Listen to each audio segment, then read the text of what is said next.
Umid aka, muzqaymoqlar shunda rostdan tekinmi?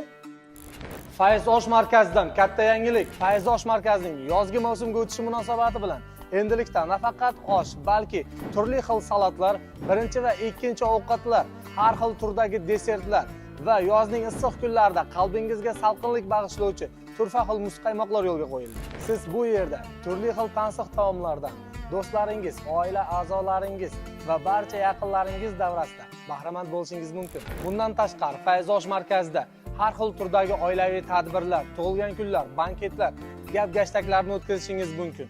Bunda sizga bizning malakali oshpazlarimiz o'z professional xizmatlarini ko'rsatishadi. Oilaviy kelgan mehmonlarimizning jajji farzandlariga may oyining 10-sanasiga qadar bir martalik bepul muzqaymoq beriladi. Kunduzgi oshdan tashqari maxsus osh sevarlarimiz uchun buyurtma asosida kechga ham osh tayyorlab berish imkoniyati mavjud. Fayz osh markazi har kuni ertalabki soat 10:00 dan kechki 23:00 ga qadar sizni o'z tansiq taomlari bilan mehmon qilishga tayyor va shu vaqt oralig'ida Chelak shahri bo'ylab bepul yetkazib berish xizmati ham ishlab turadi. Sizni va barcha yaqinlaringizni Fayz osh markazida kutib qolamiz.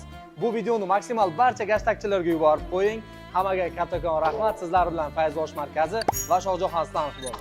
这里的东西很好吃，欢迎大家都来。白是我是 No.1。